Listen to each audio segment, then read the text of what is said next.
মালয়েশিয়ার জোহর রাজ্যের এক গভীর জঙ্গলের পাশে ছিল একটি বড় সবজির বাগান। সেই বাগানে কাজ করত বাংলাদেশি এক যুবক।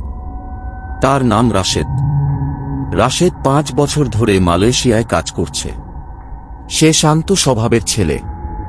দিনে সবজি তুলত, রাতে ছোট্ট টিনের ঘরে একা থাকত। বাগানটি ছিল জঙ্গলের একদম ধার ঘেঁষে। চারদিকে ঘন গাছ, লম্বা ঘাস আর অদ্ভুত নীরবতা। স্থানীয় মালয় কর্মীরা মাঝে মাঝে বলতো, রাতের পর জঙ্গলের দিকে যেও না, এখানে ভালো কিছু থাকে না। রাশেদ এসব কথা বিশ্বাস করত না। সে ভাবত এগুলো গ্রামের মানুষদের কুসংস্কার। এক রাতে হঠাৎ মালিক ফোন করে বলল, আগামীকাল ভোরে বড় ট্রাক আসবে, আজ রাতেই সব লাউ আর মরিচ তুলে রাখো। রাশেদ একাই কাজে নেমে গেল। রাত তখন প্রায় 10:30।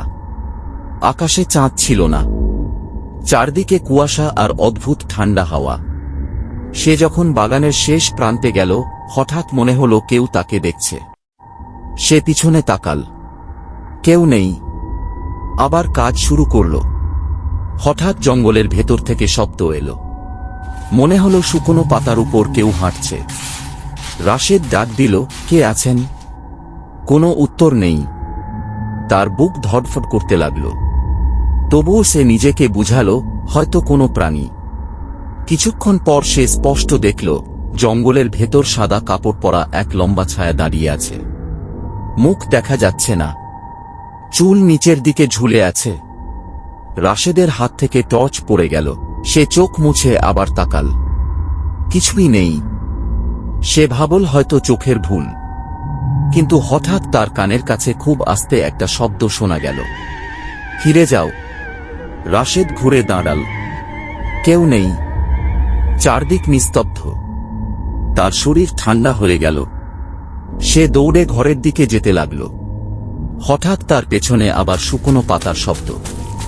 মনে হচ্ছিল কেউ খুব দ্রুত তার পেছনে হাঁটছে। ঘরের দরজায় পৌঁছে সে তালা খুলতে গিয়ে হাত কাঁপতে লাগল। ঠিক তখনই তার পেছনে ঠান্ডা বাতাসের ঝাপটা লাগল। সে সাহস করে পিছনে তাকাল। দেখল সেই সাদা ছায়া তার থেকে কয়েক হাত দূরে দাঁড়িয়ে। এবার মুখ স্পষ্ট দেখা গেল। মুখে চোখ নেই, শুধু ফাঁকা কালো গর্ত। রাশেদ চিৎকার করে দরজা খুলে ভেতরে ঢুকে পড়ল। দরজা বন্ধ করে সে কাঁপতে কাঁপতে কোরআনের আয়াত পড়তে লাগল। বাইরে তখন দরজায় ধীরে ধীরে টোকা পড়ছে। সারারাত সে আলো জ্বালিয়ে বসে রইল। ভোর হলে দরজা খুলে বাইরে এলো। বাগানের শেষ প্রান্তে গিয়ে সে জমে গেল। মাটিতে স্পষ্ট পায়ের ছাপ, মানুষের মতো কিন্তু অস্বাভাবিক লম্বা।